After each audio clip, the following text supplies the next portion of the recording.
What is going on, everybody? All right, so for today's vlog, we're going to talk about a article I read in the Toronto Star. I'm linking to it in the bio below, so feel free to check it out for yourselves. But Cole's Notes version is buyer put in an offer on seller's property, got involved in a multiple offer situation, won the bid, decided to walk away after their first deposit. They were supposed to give 2 deposits, did not bring in the second deposit and decided to walk away. The sellers had to end up listing the property again right when the market was taking a hit. Ended up selling for a significant amount money less. So what they did was they sued the old purchasers, and they actually won a judgment for $470,000, which is just a nauseating amount of money. So this is where I want to just point out the fact that it's so important to make sure you have your firm pre-approval done when you're a buyer and you're starting your search for situations like this. Obviously, things get a little bit hectic when the market is going crazy, everything's getting involved in multiple offer situations, and you just get all emotional about the deal.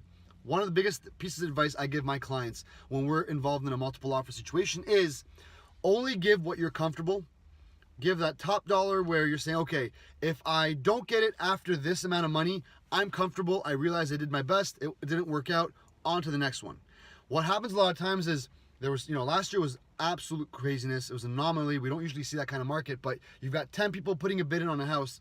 Everyone starts throwing numbers around, and it really loses its effect, and people stop realizing just how much money they're actually dealing with here.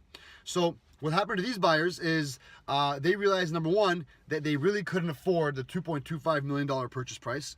And secondly, they got cold feet because the market had apparently started cooling down already. So I have sympathy for them. Obviously, it's a horrible thing to lose a $500,000 judgment, but you're playing with people's lives when you're putting bids in and you're not actually ready to purchase yourself. All right. If you're genuinely buying for a long-term hold, you're going to ride out any ups and downs. If you really wanted that house and it's your retirement home, whatever the situation may be, in 10, 15 years, what we're dealing with now is just a blip on the chart. However, if you're buying it and you go, oh my God, wait a minute, I can't actually afford $2.25 million, you're playing with other people's lives and other people's money, and that's not fair to them either. Okay? And this happens all the time. It's just this is a extreme situation of losing $470,000 judgment, but it does happen on a smaller scale all the time.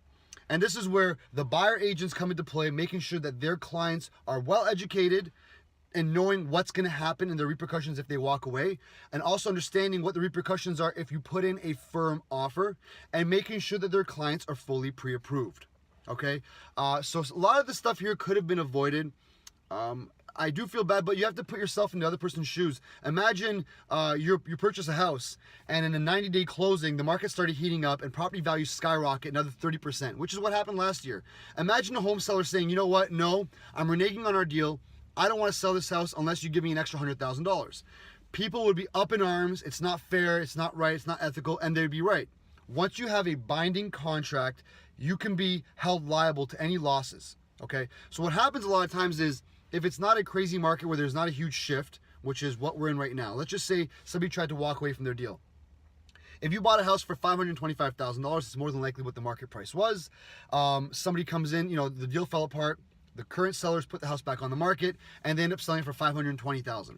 The differential is $5,000. They could still go after that client for the $5,000. If they end up getting a little bit more or they got even, they might decide to walk away. But when it's such a significant amount of money, and they're going to decide what's significant to them. One person might say, I'm not going to bother going through court cases for $5,000. And another person might say, nope, they owe me $5,000. It was a hassle, all this kind of stuff. And they're going to go through and sue you. We always want to avoid lawsuits. We always want to avoid these kind of landmines that we've got to navigate through in this kind of market, which is why it is so important to really understand your motivations when you're coming down to purchasing something and not getting caught up in the hype when the market is absolute craziness. And I've said this a million times, and I'll say it a million times again, and I know it's not going to make any difference. When the market is crazy, you have to adjust. I understand that. But this was completely avoidable.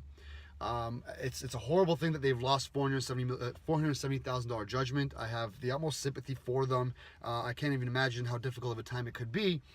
But the sellers went through their recourses that were available to them, and they won. So I'd love to hear what you guys think. Do you think they should have lost the $470,000? Or is there a particular side that you have more sympathy for? Or do you just think, hey, you know what, they walked away, they should be able to just kind of lose their deposit, and that should be that. So let us know what you think. We'd love to hear it. And if you have any questions, comments, Jacob at SoldByJacob.com. And as always, thank you so much for watching. Have a good one.